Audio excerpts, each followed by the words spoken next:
उस देश का सवाल। दिल्ली दंगों के आरोपी उमर खालिद और शर्जील इमाम को सुप्रीम कोर्ट ने जमानत नहीं दी। इस मामले को लेकर देश का सियासी पारा हाई हो चुका है। मामला हिंदू और मुस्लिम वाली बहस के बीच आकर अटक गया है।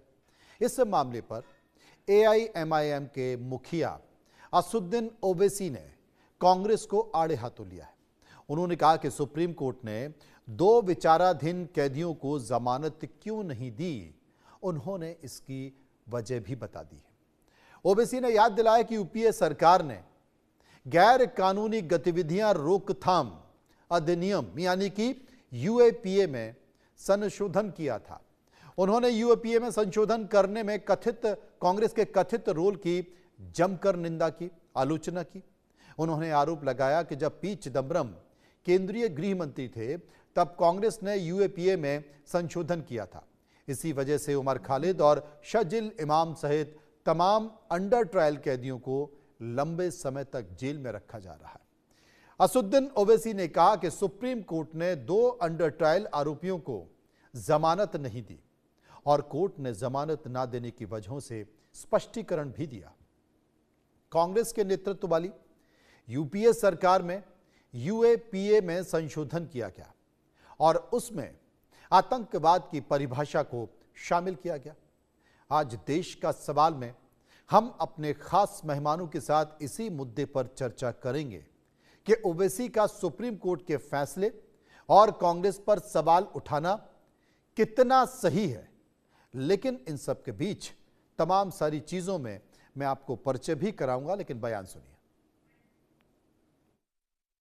सुप्रीम कोर्ट ने अपने हालिया फैसले में बहुत से लोगों को जो 5 - 5.5 साल से जेल में थे उनको जमानत पर रिहा किया।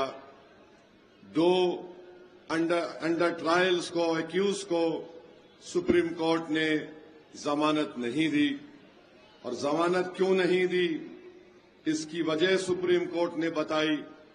मैं यहां पर खड़े होकर अपनी बड़ाई को बयान करना नहीं चाहता हूं।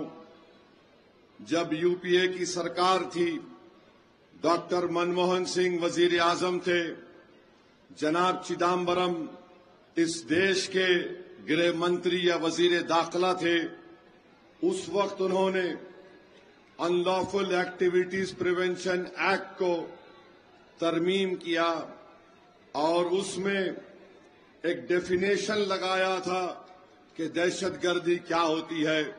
मैंने पूछा था कि by any other means of what ever nature का मतलब क्या है, तो सुप्रीम कोर्ट ने इसी बुनियाद पर बाय एनी अदर मीन्स को इस्तेमाल करके, जिसको कांग्रेस पार्टी ने कानून बनाया था, जिसको असदुद्दीन ओवैसी ने पहले कहा था कि इसका गलत इस्तेमाल होगा, आज आप देखते हैं कि 2 नौजवान लड़के 5.5 साल से जेल में हैं और बेल नहीं होती है। और बेल क्यों नहीं होती? क्योंकि कानून को बनाने वाले कांग्रेस पार्टी के लोग थे। अब देश का सवाल क्या है? देश का सवाल है कि क्या उमर खालिद और शर्जील को जमानत ना मिलने के लिए कांग्रेस जिम्मेदार है? देश का सवाल क्या है कि क्या उमर शर्जील को जमानत ना मिलने पर ओवैसी का सवाल उठाना कितना जायज है? देश का सवाल यह भी है कि क्या जमानत ना मिलने को हिंदू मुस्लिम के नजरिए से देखना सही है? और देश का सवाल है कि सुप्रीम कोर्ट के फैसले पर राजनीतिक पार्टियों का सवाल उठाना भी किस हद तक सही है? विस्तार से चर्चा करेंगे। कुछ मेहमान मेरे साथ जुड़े हैं।